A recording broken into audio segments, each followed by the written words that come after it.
tema que vem preocupando a gente, e eu gostaria de te ouvir em relação ao que o candidato vem pensando para abordar esse tema, para abordar de fato uma educação antirracista para as escolas de São Paulo.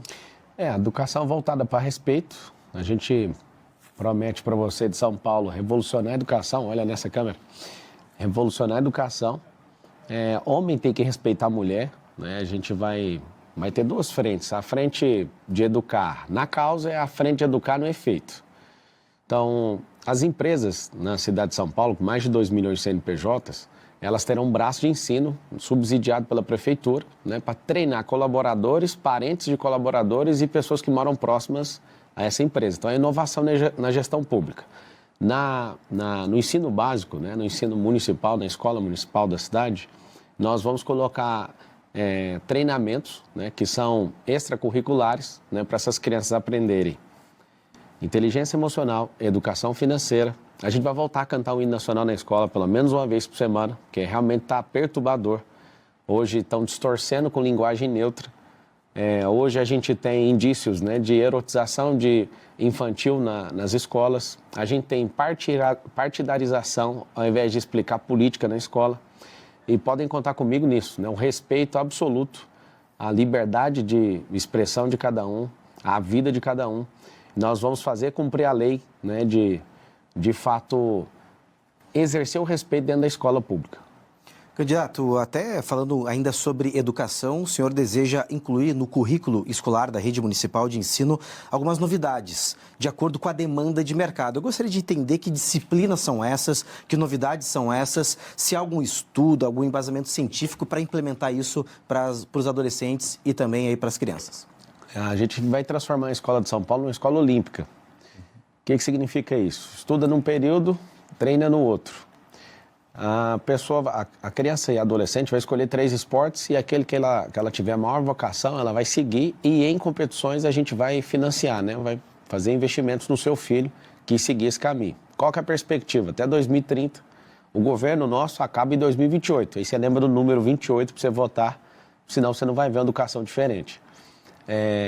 A perspectiva é que 50% dos alunos tenham adesão a programas esportivos, porque o esporte molda caráter. Hoje tem 80 mil pessoas em situação de rua e você não acha esportista na situação de rua. Não tem. É raríssimo um caso desse. O que a gente precisa é porque a pessoa com esporte ela fica em alto rendimento, ela se alimenta melhor, ela não entra em briga, ela aprende a lutar, que é diferente de brigar, né? Muda completamente o comportamento. O que vai mudar também são as tecnologias, ensinar tecnologia, porque tem uma previsão de nos próximos 15, 20 anos, 300 profissões tradicionais deixarem de existir e a gente tem que treinar as pessoas na nossa cidade para que elas não fiquem sem emprego no futuro. Sobre educação financeira, na Europa, mais de 70% dos europeus investem. Nos Estados Unidos, mais de 50%. No Brasil, vergonhosamente, 2,8%, ou seja, não temos 3% da população investindo. Aí você fala, mas o que é isso? De fato, a maior proposta do nosso governo é mudança de mentalidade. E você imagina, ensinando o seu filho a ter o próprio negócio. Mas ele não quer, não tem problema, mas ele pelo menos sabe. Ensinando o seu filho a investir. Não, ele não quer, mas pelo menos ele sabe. Hoje, o ensino público, a gente gasta 25 bilhões de reais na cidade e a maioria das crianças chegam no final ali, já não são mais crianças, mas no final da adolescência, quando terminam a carreira escolar, eles não sabem, 90%, não sabem fazer matemática básica. A gente tem um problema muito grave. Aqui no meu gesso, que eu estou recuperando o dedo aqui pela cadeirada que o Datena deu, tem um garoto lá do Morro Doce, ele foi escrever Morro Doce, ele tem 11 anos, e ele não soube escrever Morro Doce. Isso partiu meu coração. Eu estava ontem em Perus, aí o Isaac escreveu aqui, aí o Rian, eu falei para ele, escreve aqui Morro Doce. Ele escreveu MOURRO. Isso porque eu ditei depois do U. Ele foi escrever, ficou sem graça e eu falei, poxa, mano, um garoto de 11 anos de idade não está conseguindo escrever. Mas, candidato, nessa sua proposta não deveria ter também um programa de capacitação para os professores? Claro. Como é que um professor de matemática também vai ensinar educação financeira? Como é que vocês vão transportar isso para dentro do ambiente escolar? Então, no começo, a gente tem 2 milhões de empreendedores. Nós vamos trazer um trabalho voluntário desses empreendedores para eles ensinarem. Não tem como cobrar empreendedorismo se não está na grade, né? Muito bem a pergunta, muito boa. Então, naquilo que eles ainda não têm na grade deles, a gente vai fazer essa reciclagem, eles vão participar disso junto, nós vamos trazer gente para ensinar na rede pública. Eu tenho rede de escola privada, eu tenho uma vontade de fazer, eu faço isso nas escolas, né, de mandar executivos, de ir lá explicar sobre esses assuntos que são extra. Eu quero, tem alguns governantes nos Estados Unidos que fazem isso também, visitam bastante a escola. A escola é o lugar onde a gente está treinando o cidadão para o futuro. E, candidato, agora falando de um outro tema também, que a gente infelizmente traz todos os dias no nosso noticiário, que é em relação aos casos de feminicídio. Infelizmente, na capital paulista, nós tivemos um salto de casos de mais de 40%, e até juízas, especialistas no assunto falando que também isso se deve por conta do enfraquecimento de políticas públicas em relação à violência contra a mulher, em relação ao combate dessas práticas. Na sua gestão, qual vai ser a estratégia a ser usada para combater de fato o feminicídio, para que as mulheres se sintam cada vez mais seguras? É uma inovação de novo na gestão pública, a gente implementar um aplicativo, né? Quando uma mulher se sentir ameaçada, ela cadastra ali, além de cadastrar o boletim de ocorrência, cadastrar ali e, claro, né, tem que fechar essa parceria com o governo do estado para que essa pessoa, né, ela seja incluída nesse aplicativo. Chegou perto, né, com distância próxima à mulher, porque a gente descobriu que 70% dos casos, mesmo depois de registrado, a mulher ainda sofre ameaça ou sofre qualquer tipo de violência e acaba morrendo. Mesmo com medida protetiva, Sim, né? É por isso que tem que usar a tecnologia, porque a gente não vai, como Estado, como Prefeitura, Governo ou União, a gente não vai conseguir repelir a pessoa, mas a tecnologia vai. Então, a gente vai implementar isso. Uma segunda coisa que não tem na gestão pública, eu nunca vi, tá? Nós vamos fazer um treinamento com todos os homens da cidade. Eu, na minha vida privada, gosto muito disso, de ensinar homens a respeitar suas mulheres, suas esposas, suas filhas. Inclusive, no meu Instagram tem um vídeo que a minha equipe resgatou de uma pescaria, está lá postado agora, eu tratando sobre isso, né? O Instagram é Pablo Marcal por SP, é meu Instagram reserva. Se você puder entrar, você vai assistir um vídeo onde eu falo disso, né? Da forma que os homens devem tratar as mulheres, tanto suas mães, como sua esposa, sua irmã, sua filha, ou seja, nós precisamos de ter esse respeito e nós vamos, inclusive, tratar desse respeito, porque isso aí é falta de civilidade. Um homem que não respeita a mulher, ele não foi treinado para ser um cidadão.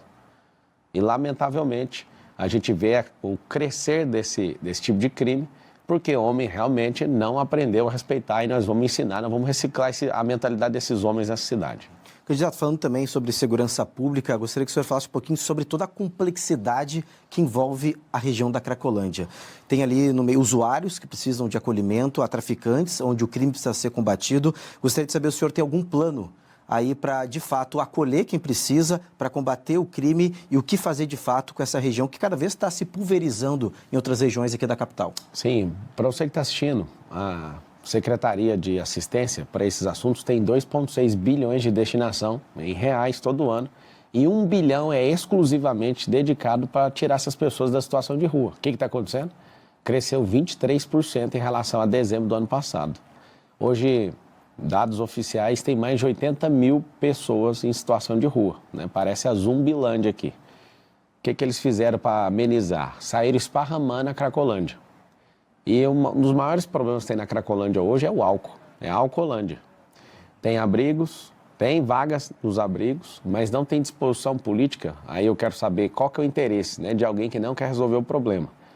Porque primeiro a situação é de rua, depois é de abrigo e depois é de emprego. Tem uma lei aqui em São Paulo que fala sobre destinar 30% da merenda escolar vindo de agricultura familiar. E hoje não é cumprido nem 5%. Qual que é a lógica? Os empregos que as pessoas conseguem entrar rapidamente sem qualificação ou com rápida qualificação é de bares e restaurantes, porque o maior empregador de pessoas que saíram da situação de rua são bares e restaurantes e agricultura familiar. Da gente, de fato, levar essas pessoas. E o que é o empecilho? Eu, inclusive, quiser ver no meu Instagram, entra aí no Instagram, Pablo Marcal por SP, eu tenho um momento que eu vou conversar com o morador de rua para levar ele para o abrigo. Até acabo orando com ele ali e dou toda a atenção. E eu falo para ele, né, por que você está na rua? Ele fala, né, que puxou 11 anos de cadeia por homicídio. Ele está lá destruído. Eu falei para ele assim, olha, eu te perdoo como sociedade, dá para recomeçar. E, cara, é bem emocionante, sabe, o vídeo, mexeu muito comigo. Só que aí o Sabará, que já tirou 3.500 pessoas da situação de rua e foi secretário da prefeitura e do governo do estado, ele tirou dando emprego. Ele falou que o método é o seguinte, chega com um cardápio, fala, ó, o que você gostaria de trabalhar? O que você gostaria de fazer? Primeiro tem que identificar o porquê que ele foi parar lá. E ele me contou que a média para conseguir convencer uma pessoa para ir para o estágio 2 é 7 intervenções. E aí ele viu eu falando com o cara, falei, não, vou levar ele. Ele falou assim, fica tranquilo, tem gente que leva 20 intervenções, porque a média é 7. Então, você tem que continuar fazendo isso. E aí que está o detalhe. Qual que é a diferencial do nosso governo, você votando no 28? Se tem 80 mil pessoas, nós vamos levantar, porque tem dinheiro para isso. O dinheiro está sendo aplicado errado. Tem ONG chamada A Craco Resiste. A ONG foi criada para dar seringa e cachimbo e fazer com que dê a manutenção desse povo na rua. Ou seja, estão invertendo a lógica das coisas, gastando dinheiro e aumentando o povo na rua. Então virou meio que um mercado dentro do orçamento de São Paulo. O que a gente propõe? Nós vamos colocar 80 mil anjos da guarda. O que é isso? Hoje a Cracolândia é enxergada como um rebanho. Então empurra para cá, empurra para lá, você não tem nome, eu não consigo te achar. Agora com o anjo da guarda a pessoa vai ficar, né, por um período de 90 dias com essa pessoa e depois vai trocar esse anjo, mas vai ter personalização. Se eu trato com personalidade isso, com personalização, melhor dizendo, essa pessoa vai se sentir amada e vai ver que tem alguém todo dia vindo atrás dela, vindo cobrar ela, vamos mudar de vida. Agora, tratar como um rebanho, não, porque a pessoa vira as costas e ninguém sabe quem ela é mais, onde ela está. Segundo o caso que eu peguei lá e eu conversei, a pessoa é de Moçambique. E eu perguntei, o que você está fazendo aqui? Cadê sua família? Ele está em Moçambique. Ele mas eu perdi meu passaporte. Ou seja, se tiver um anjo da guarda ali, uma pessoa que vai ficar empenhada por 90 dias em cuidar, você acha que não dá para tirar o passaporte, conseguir fundos para mandar essa pessoa de volta? Não, mas esse anjo da guarda, ele vai ter que se cadastrar, passar por uma capacitação. Sim. Vai ser selecionado pela própria prefeitura. Sim, prefeitura. Como é que vai funcionar esse monitoramento? Pode usar as ONGs, tem muita ONG querendo ajudar. Hoje, o ideal é as doações e questão de comidas fica no abrigo. Só que aí as pessoas não estão querendo ir para o abrigo, aí fica tudo na rua, né? As pessoas jogadas numa situação. Eu não vou ficar acomodado nem um dia como prefeito dessa cidade. Eu proponho resolver isso dentro desse mandato. Tem como resolver. Não só Cracolândia, mas fila de exame, né? Que eu proponho fazer isso em 18 semanas. As filas de exame são 447 mil pessoas nessa fila. Eu falo para você que tem que ter disposição. Não pode ter companheirada, não pode ter loteamento de prefeitura. Eu chego até aqui sem gastar R$1 de dinheiro público, sem tempo de TV, e até agradeço o tempo aqui na TV, sem rádio, sem padrinho político, sem ter entregado nenhum cargo para ninguém. Não estou devendo nada a não ser para você, que é o povo. Por isso eu te peço, eleja o primeiro prefeito da história de São Paulo sem usar dinheiro público. Os 4 que estão na frente, os 5, excluindo a minha pessoa, estão gastando mais de 100 milhões de reais, ou seja, estão gastando o nosso dinheiro para ver se consegue fazer propaganda enganosa, para ver se toma seu voto, com tanto marqueteiro multimilionário no dia 6 de outubro. Vote no 28. E, candidato, falando um pouquinho mais ainda sobre segurança pública e até trazendo os dados recentes por aqui, um estudo mostrou que um carro é roubado ou furtado a cada 5 minutos na cidade de São Paulo. E o bairro do Tatuapé, na Zona Leste, está figurando ali a primeira posição e depois vem com um bairro da região sul, mas ainda tem mais 6 bairros da Zona Leste. Qual que é a estratégia para a gente diminuir esse número, para a gente trazer mais segurança de fato, olhando até para a questão da Zona Leste? Anticrime. No nosso plano de governo, 1º de janeiro começa um jejum de crime na cidade de São Paulo. Nós vamos envolver o governo do estado e o governo federal e nós vamos para as ruas, nós vamos colocar capacidade máxima na operação delegada, que é comprar os momentos onde os policiais acabam vendendo nas folgas, vendendo para a iniciativa privada. Já tem essa operação, nós vamos fazer o possível para colocar os policiais militares, colocar os policiais civis e gente da reserva também, policiais da reserva. Para quê? Para que a sensação de segurança impere a partir de 1º de janeiro. Mas a grande novidade vai ser as câmeras, né, com análise preditiva. Qual que é a nossa intenção? Nossa intenção não é encarcerar. A nossa intenção é fazer com que o bandido olhe e fale, eu vou ter 2 opções. Com os 2 milhões de empregos que nós vamos gerar, ou eu vou pegar um emprego desse, ou então vou ter que ir para outra cidade para exercer essa profissão. Não vai ter como ser do jeito que está. Como que é esse negócio das câmeras?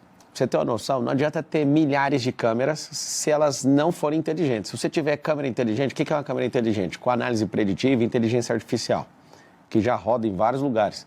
Existe um pré-crime, onde todo tipo de furto, de roubo de celular, de carro, de gente, esse roubo ele é cadastrado e aí existe um comportamento antes do crime. Esse comportamento, a câmera inteligente já aciona quem está mais próximo, se é GCM, se vai ser, aí nós vamos integrar as forças de segurança, ou a polícia militar, ou até a guarda privada de um prédio, para que seja notado que tem a presença humana. Não tendo isso, a gente vai testar no distrito mais perigoso da cidade, dos 96, o mais perigoso, com a maior quantidade de ocorrência é o distrito de Pinheiros. Então nós vamos colocar abordagem também com drones, que ficam interligados a isso. Então a pessoa vai ter uma sensação absurda de, peraí, aqui não dá para fazer isso mais. Então, esses roubos, a gente também tem que ir com parceria com o Estado e com a Polícia Militar e Civil, ir atrás de desmanche, saber para onde está indo. Nós precisamos tratar a causa, o gerador de receita da bandidagem é falta de emprego e educação errada. O efeito, para onde está indo isso? Nós vamos tratar isso, que se você não rastrear para onde o celular vai, igual a Cracolândia, se você não frenar a entrada, que é a questão das pessoas servirem droga lá, não tem como resolver. Então, vamos tratar causa e efeito, mas de verdade, votando no 28, nós vamos resolver isso aí. Mas essa proposta da utilização de drones para a segurança pública é viável, de fato? Funciona na Califórnia, Se, às vezes você está ali e pensa, poxa, eu estou na estrada aqui e ninguém está vendo. Você passa da velocidade, o drone já vem e todo mundo tem um temor absurdo. E a promessa é testar primeiro em Pinheiros, para todo mundo ver funcionando. O grande erro, às vezes, de usar a tecnologia na segurança pública é fazer contratos multibilionários e depois a população sentir que aquilo está vigiado demais. Então, a gente vai fazer esse teste e isso é uma coisa que respeita o cidadão. O cidadão vai falar, caramba, isso aqui realmente funciona. Então, nós vamos replicar para os outros 95. Em relação a custos, é viável? Com certeza. Nós temos 12 milhões de pessoas e 12 milhões de pessoas não há segurança pública que resolva a não ser com tecnologia. Lá em Londres, para você ter uma noção, tem milhares de câmeras e tem problema do mesmo jeito que em São Paulo, só que não é câmera inteligente. São Paulo tem menos de 20 mil, só que não é, pequena parte tem inteligência nessas câmeras, a maior parte não tem, ou seja, não resolve o problema de segurança pública. Saber que está sendo filmado para usar num processo com a sensação de impunidade que existe aqui no Brasil hoje, a pessoa fala, não estou nem aí, mesmo sendo filmado, e vai lá e faz. E, candidato, nos últimos tempos, até mudando um pouco de assunto por aqui, todos nós estamos sofrendo no que diz respeito à qualidade do ar em São Paulo, com São Paulo aí registrando em primeiro lugar no ranking de péssima qualidade do ar. O candidato, qual que é a proposta para amenizar isso? Se até a questão de rodízio, de ampliação de rodízio de veículos seria uma estratégia usada pelo candidato, como que visualiza? A cidade precisa ter uma cultura de plantar árvores, nesses 1.460 dias com a ajuda do povo, da iniciativa privada, a gente quer plantar 3 milhões de árvores na cidade. Nós precisamos atentar e precisamos do socorro do governo federal e do estado em relação às queimadas, porque esse ápice no ar foi, de fato, em relação a isso. Nós precisamos do governo do estado para aprovar isenção de IPVA de carro eletrificado, o ideal seria por 10 anos. Por que eu falo isso? Porque a gente tem uma frota de carro, de 7 milhões de carros, que não são eletrificados. Os ônibus, quase 5% dos ônibus são eletrificados, são 12 mil. A gente precisa de combustível verde na cidade. Então, todos os dias, é assustador, O ar, o esgoto a céu aberto, gente na rua, xixi, fezes. Então, para a gente trabalhar isso, uma das soluções mais inteligentes, que é essa descentralização do emprego, nessa capilarização, nós vamos criar um circuito empresarial de 120 quilômetros. Para você ter uma ideia aí, para você situar, hoje a cidade de São Paulo, em volta dela, tem um rodoanel. São 177 quilômetros. É como se você diminuir 50 quilômetros dessa circunferência, vai ter uma faixa dentro das periferias, toda a região periférica de São Paulo, vai ter empregos e nós vamos trazer benefícios fiscais para as empresas que, de fato, tiverem mais de 80% dos seus funcionários do próprio bairro. Ou seja, só de ter esses 2 milhões de novos empregos, a gente já vai diminuir o fluxo na cidade. Os bolsões de estacionamento nas 10 entradas de rodovia, Castelo Branco, na Dutra, na Fernão Dias, na Bandeirantes, na Anguera, serão estacionamentos porque hoje entram 500 mil carros. E a maioria desses carros não são utilitários, entra 1 ou 2 pessoas no máximo. Essas pessoas vão parar nesses bolsões e dali vai sair transporte tanto por ônibus como por teleférico, num segundo momento, para que integre a rede de transporte. Isso vai ficar mais barato para a pessoa, menos estressante e vai melhorar a mobilidade. Vamos colocar faixa de via expressa controlada por tecnologia, que vai poder ir um pouco mais rápido à esquerda de quem tiver 2 ou mais pessoas dentro do carro, tem que ter, igual funciona muito bem na França e na Europa. Nós vamos colocar a questão que já funciona nos Estados Unidos, que é o giro de quadra com o sinal vermelho. Vamos ter que passar uma educação e uma conscientização em relação a isso, porque não ensinou na escola. O povo americano respeita muito o pare aqui. A gente nem sabe que tem pare na rua. Até desculpa te interromper, que a gente está com o tempo bem apertado. A sabatina acabou correndo bastante rápida, mas vou pegando um gancho na sua resposta para te perguntar sobre aquele projeto que o senhor chegou a falar sobre a construção de teleféricos nas periferias para melhorar a mobilidade urbana, né? Principalmente para quem mora nas extremidades da capital. Esse projeto ainda está de pé? Como é que o senhor vai viabilizar? Se há algum estudo ambiental, geográfico, de infraestrutura para que consiga aplicar esses 4 anos de governo? Sim, tem em Orlando, tem em Barcelona, tem em Medellín, tem em Bogotá, tem aqui no Brasil já tem em Balneário Camboriú. O do alemão não está funcionando lá por questão de gestão, ou seja, dependendo do terreno dá para usar. Os governantes não gostam desse tipo de transporte porque ele não tem placa para levar multa, né? Mas ele não para nas esquinas, ele é o transporte mais seguro do mundo. A gente que tem o trânsito mais violento do país, espere o transporte mais seguro do mundo, que é elevador na horizontal. Ele vai de 18 a 22 km por hora e vai numa constância. E esse projeto é para as periferias, que elas não têm investimento do Estado. Inclusive no meu Instagram eu postei agora há pouco, mostrando como que vai funcionar isso. Você pode entrar em Pablo Marcal por SP no Instagram. Depois eu vou abrir uma caixa de perguntas aqui e já vou responder para você, né, que está acompanhando. E é 100% viável, vai ser parceria público-privada. E a intenção é que as pessoas que moram nesse lugar não paguem. E a gente quer transformar as comunidades, aí está no nosso plano de governo, Comunidade Forte, a gente quer transformar essa comunidade num centro de empreendedorismo, num centro olímpico, gastronômico, hoteleiro e fazer com que a cultura de cada uma dessas quebradas sejam de fato divulgadas para que as pessoas usem. Todo mundo vai querer usar e todo mundo vai querer entrar nas comunidades para abençoar vocês. Beleza, candidato. A gente está chegando aqui na etapa final, a gente tem mais um minutinho para suas considerações finais. Obrigado à Band News, né, pela nobreza, uma sabatina de alto nível, de verdade mesmo. Eu tenho sido muito atacado por parte da imprensa e eu fico assim indignado do que eu fiz para ser tratado assim. Hoje eu fiquei entusiasmado de ser entrevistado por vocês, de verdade, obrigado pelo respeito. Eu peço para você, se você quer viver do jeito que está, você já sabe, já tem um vereador aí no comando. Se você quiser fazer o caos nessa cidade, você já sabe em quem você tem que votar. Você quer diferença, você não precisa gostar de mim. Mas eu sou o único que carrega essa cidade para o futuro. Eu tenho certeza e o único que pode fazer você prosperar. Então eu peço para você, e deixo bem claro, eu não vou te decepcionar. Eu sou um servo dessa cidade e eu quero levar São Paulo de volta para o futuro e fazer a mentalidade do nosso povo mudar a ponto de, até em 2050, a nossa nação ser a mais próspera da Terra. E São Paulo conseguindo, nesses próximos 4 anos, o Brasil inteiro vai copiar. Volta no 28 e faz o e-mail. Obrigado. Obrigada, candidata. A gente ainda tem mais 30 segundinhos para ser justo, né, com o tempo que a gente também já compartilhou com outros candidatos por aqui. E bem rapidinho, alguma mudança na estratégia agora, reta final de eleição? Na verdade, é ir para a rua, né, ver o povo. Né, eu estou transtornado de ver o tanto de gente fazendo M. Eu quero falar para você, não tenha vergonha. Nós vamos vencer no primeiro turno. Eu peço para você colocar seu coração empenhado nisso. É nós contra eles. É só a gente, Deus e o povo, e nós vamos vencer. Deus abençoe vocês. Obrigada, então. Nós recebemos aqui o candidato à Prefeitura de São Paulo, PRTB, o candidato Pablo Marçal. Muito obrigada pela sua participação. A gente vai para um rápido intervalo e daqui a pouquinho a gente está de volta.